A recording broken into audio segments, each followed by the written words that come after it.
चीज को जो पूरा घटनाक्रम है किस तरह से आप देखते हैं? देखिए, पिछले काफ़ी समय से ये मसला जो है कुछ खालिस्तानी सेगमेंट्स है जो कई अमेरिका में है, यूनाइटेड स्टेट ऑफ अमेरिका में है, कई कनाडा में है, और वो इस तरीके की जो है वो धमकियां सरकार को और सरकार के मुख्यमंत्री जी को, प्रदेश के मुख्यमंत्री को और विधायकों को भी समय समय के ऊपर दे रहे हैं। पहले भी ये मसला कुछ महीने पहले भी जब पिछला विधानसभा का सत्र था उस समय भी ये मसला काफ़ी मीडिया में उछला, और अब फिर से इस तरीके की धमकियां जो है वो आनी शुरू हुई है। मैं समझता हूँ कि ये कुछ रेडिकल एलिमेंट्स है जो हमारे देश की और प्रदेश की जो एकता है, अखंडता है, और ख़ास करके हिमाचल प्रदेश में जो एक शांति प्रिय माहौल है उसको ख़राब करने की कोशिश करी जा रही है। आपने देखा पूर्व में पंजाब में 1990 के दशक में जो आतंकवादी घटनाएं हुई, आज वो पूरी तरीके से ख़त्म हो चुकी है और कोई भी इस तरीके का माहौल आज पंजाब के अंदर नहीं है। और अब हिमाचल के अंदर ऑनलाइन माध्यम से एक उनके जो सो कॉल्ड लीडर है पन्नू, वो जिस तरीके की जो बयानबाजी मीडिया के माध्यम से कर रहा है और जिस तरीके से हिमाचल प्रदेश की यहाँ की जो हमारी परिस्थिति है, हमारी व्यवस्था है, शांति प्रिय लोग हिमाचल प्रदेश में रहते हैं, यहाँ पे जो माहौल ख़राब करने की कोशिश कर रहा है वो बहुत दुर्भाग्यपूर्ण है। और मुझे भी व्यक्तिगत रूप से पिछले 2 दिन पहले व्हाट्सएप के माध्यम से जो है आपके एसएमएस के माध्यम से कुछ धमकियां भी आई हैं और कुछ इन्होंने चेतावनी देने की भी कोशिश करी है, और हमने बिल्कुल साफ शब्दों में ये बात उनको कह दी है कि इसमें कोई राजनीति नहीं है, कोई पक्ष नहीं है, कोई विपक्ष नहीं है, कोई पार्टी नहीं है। हमारे लिए मात्र और मात्र देश का तिरंगा, देश का सम्मान, देश का स्वाभिमान जो है वो मायने रखता है, और इस पे कोई राजनीति नहीं होगी। जहाँ तक इस मसले की बात है, हम चट्टान की तरह मुख्यमंत्री जी के साथ, सरकार के साथ खड़े हैं, और इस तरीके की कोई भी माहौल हम हिमाचल प्रदेश में पैदा होने नहीं देंगे। उन्होंने कहा है कि 29 अप्रैल को जो है वो खालिस्तानी झंडा फहराने के लिए उसने जो है $50,000 का इनाम उस फर्जी व्यक्ति ने जो है सोशल मीडिया के ऊपर दिया है। इसलिए हमने ये निर्णय लिया है कि हम अगले कल यानी 29 मार्च को शिमला, हिमाचल की राजधानी शिमला में रिज मैदान के ऊपर तिरंगा यात्रा फहराएंगे, जिसमें हमने सब लोगों को, कोई इसमें पार्टीबाजी नहीं है, कोई कांग्रेस नहीं है, कोई बीजेपी नहीं है, जो भी लाइक माइंडेड लोग हैं, लाइक माइंडेड यूथ है, उनको उसमें आमंत्रित करेंगे और बाकायदा तिरंगा यात्रा फहराई जाएगी। और उसके बाद अगर फिर से माहौल ख़राब करने की कोशिश की गई तो 29 अप्रैल के दिन भी हिमाचल प्रदेश के कोने कोने में इस तरीके की तिरंगा यात्रा फिर से फहराई जाएगी, और एक सख्त संदेश जो है वो हिमाचल प्रदेश के लोगों की ओर से, हमारी ओर से जो है वो इस तरीके के फर्जी लोगों को दिया जाएगा कि हिमाचल में इस तरीके की सेपरेटिस्ट टेंडेंसीज का, इस तरीके के जो अलगावादी सोच है, उनकी हिमाचल प्रदेश में ना कोई जगह है और ना ही हमारे विचारों में इस तरीके की कोई हम किसी व्यक्ति में सोच पनपने देंगे। इसीलिए हमने ये कल तिरंगा यात्रा शिमला के अंदर, राजधानी शिमला में रिज मैदान पे निकालने का फैसला किया है। सर, आपने सोशल मीडिया में भी जो है सर उसका जवाब यहाँ पर दिया था। क्या लगता है इस तरह की धमकियाँ पहले भी उसके द्वारा यहाँ पर दी गई है, और जो मुख्यमंत्री का ये कहना है कि वो इसको इतने लाइटली नहीं रहते, वो लाइटली रहते हैं इस तरह की धमकियाँ, किस तरह से देखते हैं आप पूरी? नहीं, लाइटली बेशक ले, उसमें कोई बात नहीं है, मगर सरकार को और सरकार के जो इंटेलिजेंस एजेंसीज हैं, पुलिस एजेंसीज हैं, उनको अपनी कार्रवाई इस पर ज़रूर करनी चाहिए। इसको इतने लाइटली भी हमको लेने की आवश्यकता नहीं है। इस पर जो हमको है जो है एक जो है सरकार को इसके ऊपर निगरानी रखने की आवश्यकता है। ऐसे कोई एलिमेंट्स अगर प्रदेश के अंदर है जो इस चीज़ को बढ़ाने की कोशिश कर रहे हैं, उनका भी हमको ध्यान रखने की आवश्यकता है। और हालांकि मैं इसको राजनीति से जोड़कर नहीं देख रहा हूँ, मगर पंजाब राज्य में चुनावों के बाद इस तरीके की एक माहौल जो हिमाचल प्रदेश के अंदर बना है, हालांकि मैं इसको किसी पार्टी से या किसी चुनावी जीत या हार से संबंधित नहीं रख रहा हूँ, मगर अगर ऐसा हुआ है कि ये केवल पंजाब के चुनावों के बाद फिर से इस तरीके की एक मुहिम हिमाचल प्रदेश के अंदर बनाने की कोशिश करी जा रही है, इस पर भी सरकार को और इंटेलिजेंस एजेंसीज को देखने की आवश्यकता है कि क्या इसके पीछे कुछ राजनीतिक ताकतें हैं, क्या इसके पीछे कोई ऐसा चीज़ है जो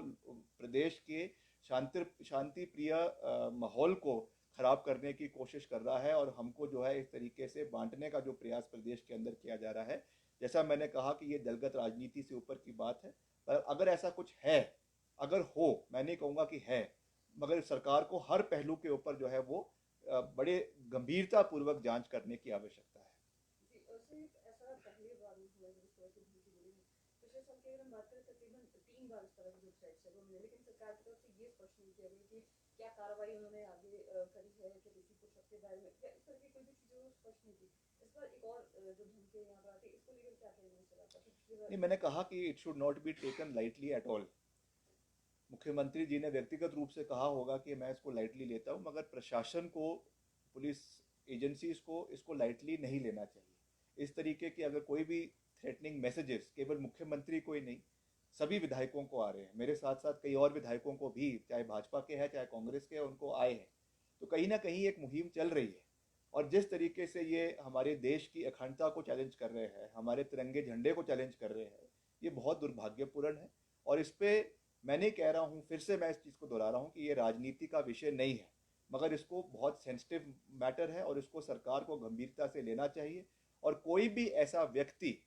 आजकल तो आपका आईटी का ज़माना है, आप एकदम जो है वो फॉरेंसिक साइबर क्राइम के माध्यम से पता लगाया जा सकता है कि कौन से इसमें आईपी एड्रेसेस यूज़ हो रहे हैं, कौन से एरिया से ये ओरिजिनेट हो रहा है, ये पोस्ट ओरिजिनेट हो रही है, तो इस पर उनको कार्यवाही करनी चाहिए। और अगर ये हिमाचल प्रदेश के अधिकार क्षेत्र से बाहर है तो उनको मिनिस्ट्री ऑफ एक्सटर्नल अफेयर्स से भी या आईबी से भी इस मैटर को टेकअप करना चाहिए, ताकि इस तरीके की परिस्थिति हिमाचल के अंदर जो जहाँ आज तक नहीं है, भविष्य में भी वो पैदा ना हो। इसके ऊपर कड़ा संज्ञान सरकार को और इंटेलिजेंस एजेंसीज को लेने की आवश्यकता है। जब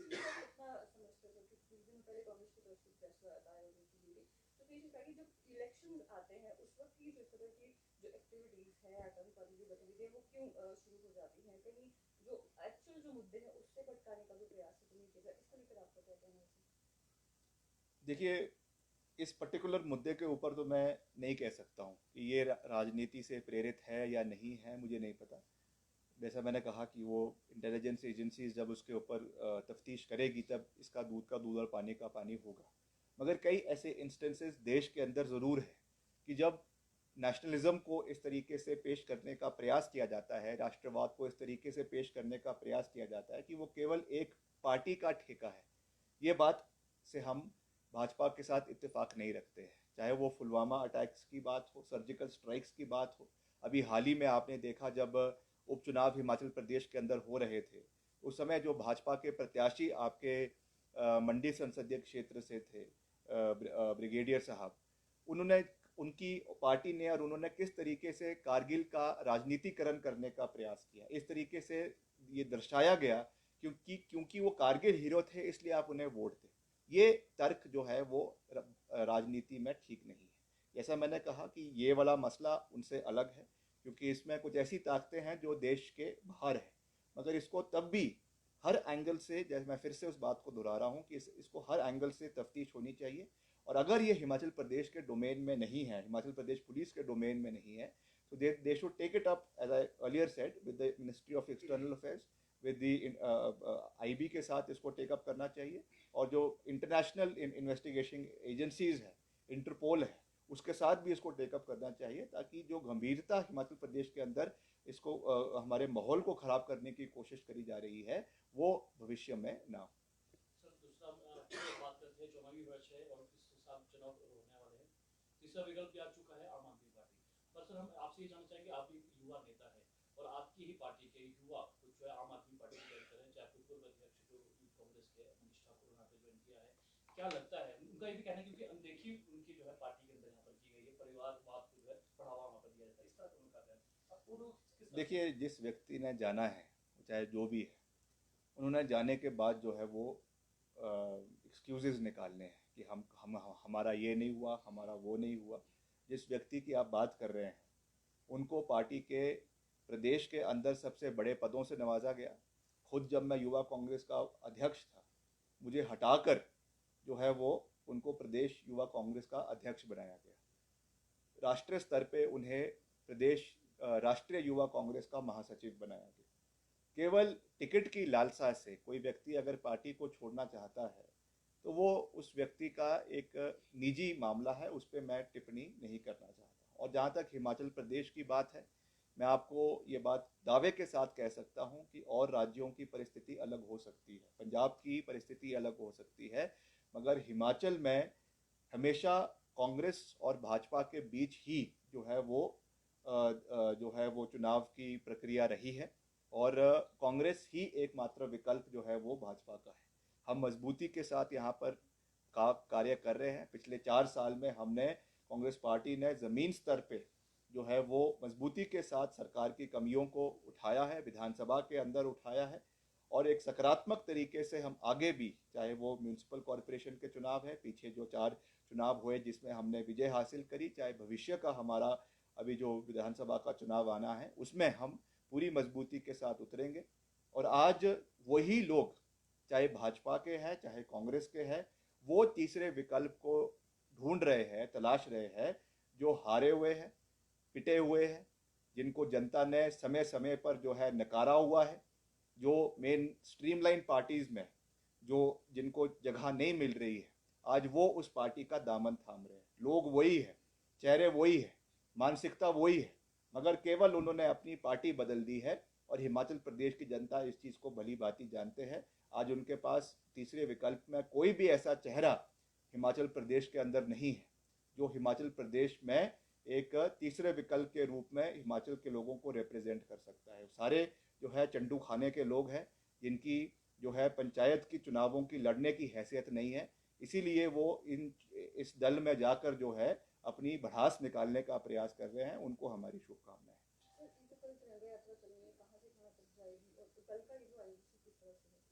ये रिकॉर्ड कर रहे हैं, कैसे पूछ रहे हैं? ये हम इसको रेज मैदान के ऊपर ले जाएंगे और हमारा डीसी ऑफिस से निकलकर पूरे रेज के ऊपर, माल रोड के ऊपर ले जाएंगे और फिर जो है महात्मा गांधी साहब के बूथ के सामने इसको हम इकट्ठा करेंगे और वहाँ पे हम सब लोग जो हमारे, जैसा मैंने कहा, क्योंकि ये पार्टी स्तर का कार्यक्रम नहीं है, हमने इसमें सब लोगों को बुलाया है, भाजपा के लोग भी इसमें आमंत्रित हैं, सब लोग इसमें आए और वहाँ पर हम एक प्रण लेंगे कि इस तरीके की कोई भी गतिविधियाँ अगर भविष्य में होती है, उसमें हमें दलगत राजनीति से ऊपर उठकर प्रदेश के युवा के रूप में ये प्रण लेने की आवश्यकता है कि हम देश के साथ है, प्रदेश के साथ है और इस तरीके की सेपरेटिस्ट आइडियोलॉजी को, सेपरेटिस्ट टेंडेंसीज को हम हिमाचल प्रदेश में बिल्कुल भी बर्दाश्त नहीं करेंगे।